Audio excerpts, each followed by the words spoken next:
Hola, buenos días. En la clase de la semana pasada comenzamos a estudiar la sonata como forma instrumental en el barroco.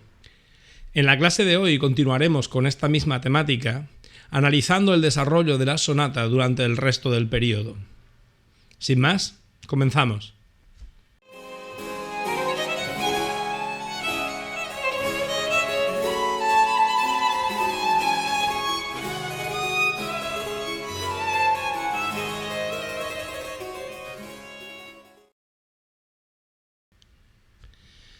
La semana pasada analizamos cómo el término sonata designaba piezas de muy diferente carácter y constitución en la primera mitad del siglo XVII.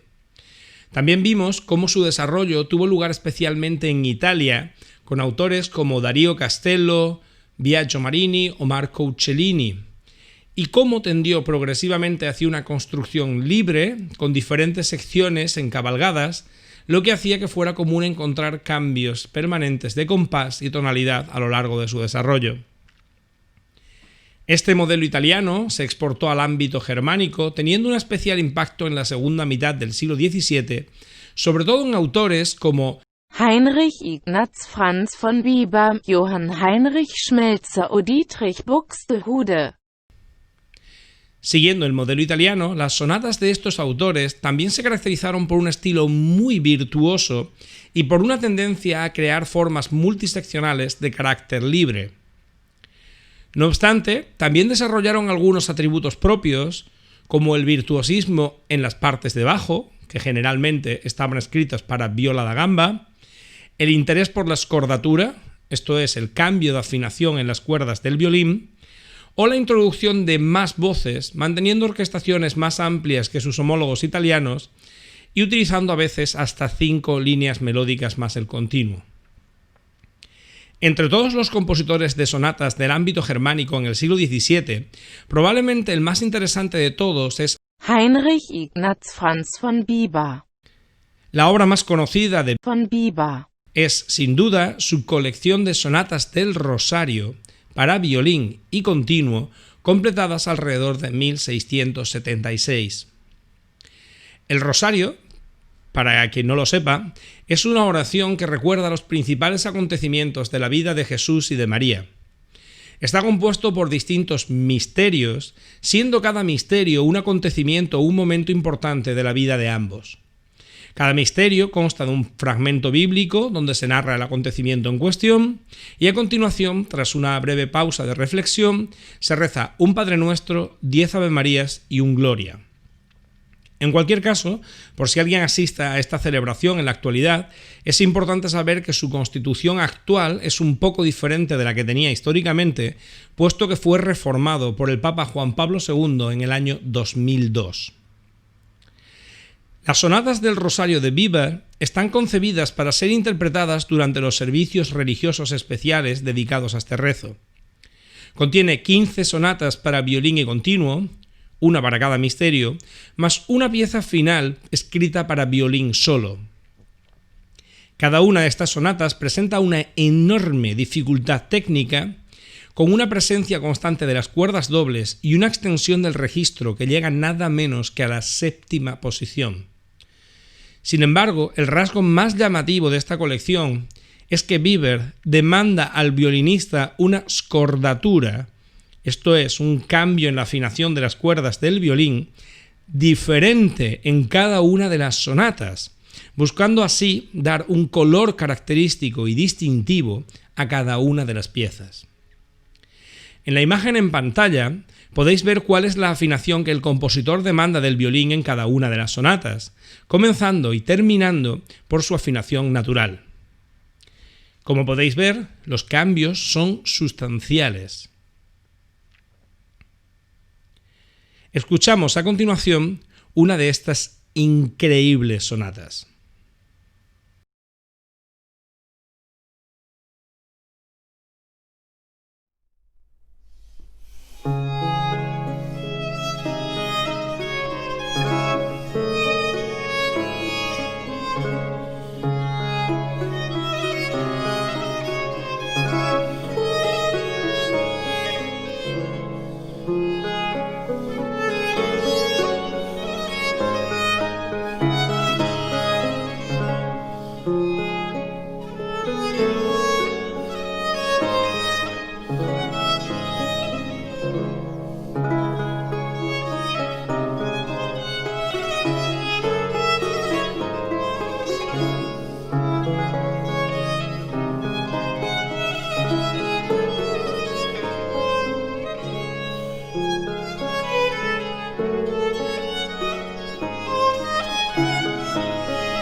Mientras tanto, en Italia se estaba produciendo un cambio sustancial en la escritura de sonatas. Tras un periodo caracterizado por una enorme variedad formal y estilística, como ya habíamos visto, hacia 1700 los compositores italianos comenzaron a escribir sonatas de una manera mucho más uniforme y siguiendo un mismo patrón común.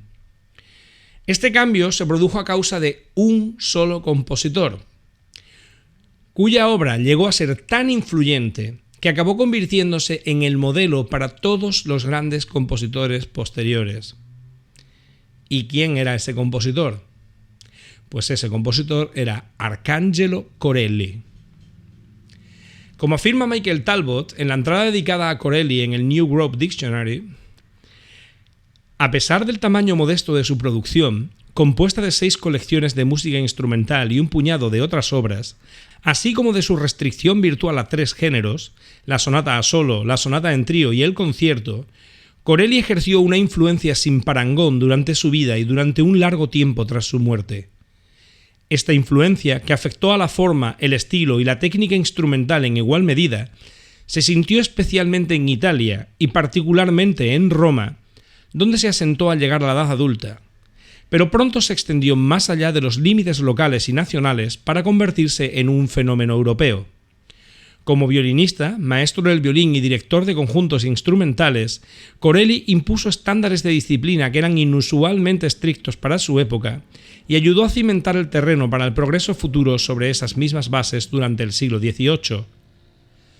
Corelli fue también el primer compositor que obtuvo su fama exclusivamente gracias a sus composiciones instrumentales. El primero que debió su reputación en gran parte a la actividad de los editores musicales, y el primero en producir obras instrumentales clásicas que fueron admiradas y estudiadas mucho después de que su idioma quedara pasado de moda. Esta afirmación de Michael Talbot puede confirmarse cuando vamos a las propias fuentes del periodo. Por ejemplo, el historiador inglés Charles Burney escribió en 1776, muchas décadas después de la muerte del compositor, que, y cito, prácticamente ningún autor musical, historiador o poeta contemporáneo dejó de celebrar su genio y talento.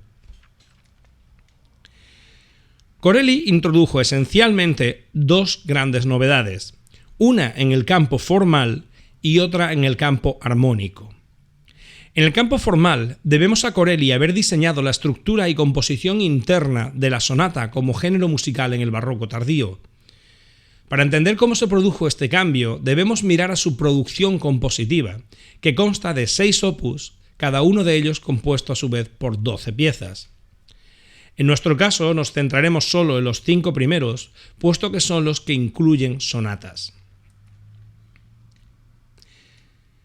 Como se puede apreciar, las sonatas incluidas en los opus 1 y 3 demandan un acompañamiento de órgano, incluyen movimientos fugados y no contienen movimientos explícitos de danza.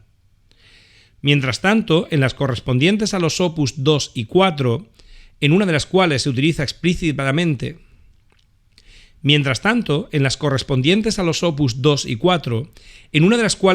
explícitamente la expresión da camera, las sonatas no requieren del órgano y sí contienen movimientos de danza. En ambos casos, las sonatas suelen estar compuestas por varios movimientos, generalmente 4, con una estructura lento-rápido, lento-rápido.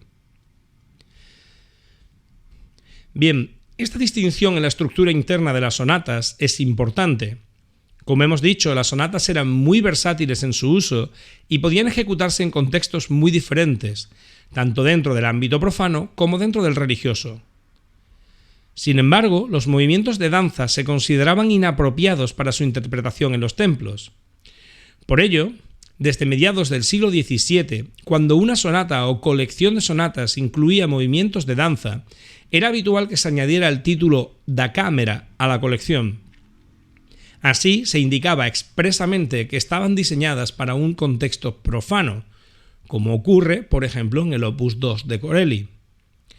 Por contraste, cuando las sonatas se basaban en movimientos de carácter contrapuntístico y tendían hacia las formas libres, podían recibir, aunque en realidad lo hacían en pocas ocasiones, el distintivo de sonatas da chiesa, es decir, sonatas de iglesia, puesto que podían, no significaba obligatoriamente que tuvieran que hacerlo, pero que podían ser interpretadas en el templo. Este es el caso, aunque no esté especificado expresamente, de las sonatas Opus 1 y Opus 3. La división entre estos dos tipos puede encontrarse también en las sonatas Opus 5 de Corelli, probablemente su colección más influyente y divulgada a lo largo del siglo XVIII. En este opus, las primeras 6 sonatas se adscriben al modelo da chiesa, mientras que las 6 últimas lo hacen al modelo da camera. La importancia de Corelli proviene, por tanto, de haber dado forma a estas dos modalidades de sonata. El modelo de la sonata da chiesa, compuesto por varios movimientos contrapuntísticos con forma libre, y el modelo de la sonata da camera, basado en estructuras de danza, que podía incluir o no un preludio, generalmente con forma libre, al inicio. En ambos casos, las sonatas articulaban varios movimientos, generalmente 4, que solían seguir la estructura lento-rápido, lento-rápido. A continuación, escucharemos un ejemplo de cada uno de los dos tipos. Os ruego, por favor, que prestéis mucha atención a estas audiciones, puesto que este será uno de los apartados que más dificultad os van a dar en los ejercicios auditivos que haremos en el futuro.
Llegados a este punto, cabe preguntarse si las categorías que diferenciaban a las sonatas da Chiesa y a las sonatas da Camera eran rígidas, o si era habitual encontrar combinaciones de ambas categorías. Como habréis imaginado ya, teniendo en cuenta la libertad creativa y formal del barroco, la respuesta es sencilla. Las categorías da Chiesa y da Camera no fueron en absoluto rígidas. Y era bastante habitual encontrar sonatas que combinaran movimientos libres de carácter contrapuntístico con otros basados en ritmos y formas de danza. De hecho, a partir de 1700, como veremos ahora, las propias categorías acabarían desapareciendo, quedando como título único para todas las obras el de sonatas, sin más. Dejando de lado el aspecto formal, el otro gran elemento que nos aportó Corelli, como ya hemos dicho, es el cambio que realizó en el lenguaje armónico. A él le debemos la normalización, entre otros, de las progresiones de acordes en primera inversión, de las progresiones armónicas en el bajo por quintas y cuartas en movimiento contrario, o la configuración de una escritura de bajo caminante en el que se incluyen notas de paso entre dos notas con valor armónico. No obstante, y a pesar de ser un elemento de increíble trascendencia, no nos vamos a detener más en este aspecto, puesto que lo vais a ver con bastante detenimiento cuando analicéis sonatas de Corelli en la asignatura de análisis musical.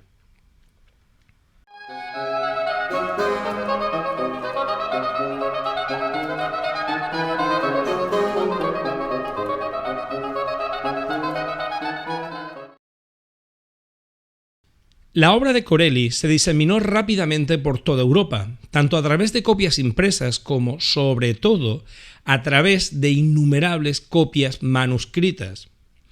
En muy poco tiempo, su modelo se convirtió en universal, siendo desarrollado, con variaciones poco significativas, por compositores de todos los grandes países europeos. Las características distintivas de esta sonata serían las siguientes. En primer lugar, las distinciones entre sonatas da Camera y sonatas da Chiesa se empezaron a diluir, pudiéndose utilizar en la construcción de sonatas tanto formas libres como movimientos en forma binaria. En segundo lugar, predomina la estructura en 4 movimientos con la alternancia lento-rápido, si bien a finales del periodo, y especialmente en Italia, se irá evolucionando hacia una estructura en 3 movimientos, eliminando uno de los tiempos lentos. En tercer lugar, vamos a ver cómo progresivamente va disminuyendo la presencia del contrapunto, evolucionando hacia texturas cada vez más claramente de melodía acompañada. En cuarto lugar, aunque instrumentos como la flauta, el oboe o el cello tendrían una importancia considerable, el violín es claramente el instrumento que constituye el eje central del repertorio.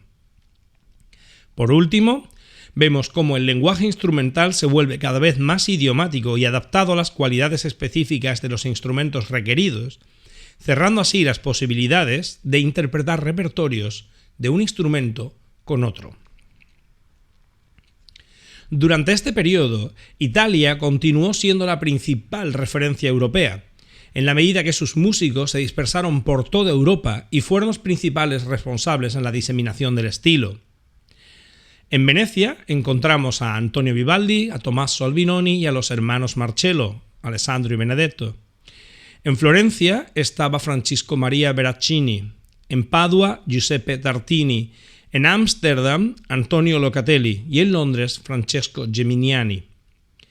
Fuera del ámbito italiano, destacó por sus sonatas Jean-Marie Leclerc en Francia y, sobre todo, 4 grandes compositores provenientes del ámbito germánico: Johann Sebastian Bach, Georg Philipp Telemann, Georg Friedrich Händel y Jan Dismas Zelenka. Para terminar esta clase escucharemos 2 movimientos de sonata de muy diferente carácter y que nos muestran la situación del género a finales del barroco. En primer lugar, escucharemos una sonata en trío de Jan Dismas Zelenka. En el ámbito alemán, la sonata en trío mantuvo una mayor vigencia que en el italiano, donde se centraron mucho más en la composición de sonatas a solo. Y también se aprecia en el ámbito alemán una mayor querencia por el uso del contrapunto, que como hemos dicho se fue desplazando progresivamente también en el ámbito italiano. Escuchemos cómo suena esta obra maestra de Zelenka.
Finalmente, escucharemos una de las sonatas más conocidas del periodo final del barroco, la famosísima sonata El Trino del Diablo de Giuseppe Tartini, una obra para violín y continuo de extraordinaria dificultad y que surgió supuestamente de un sueño que tuvo el autor con el mismísimo diablo.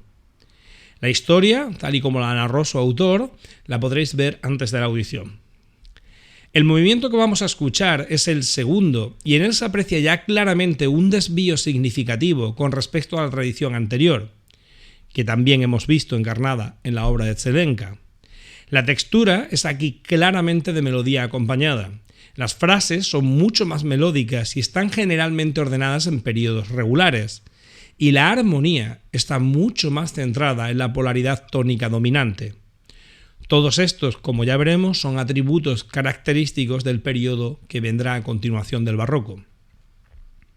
La escuchamos a continuación y con ella nos despedimos hasta la semana próxima. ¡Nos vemos!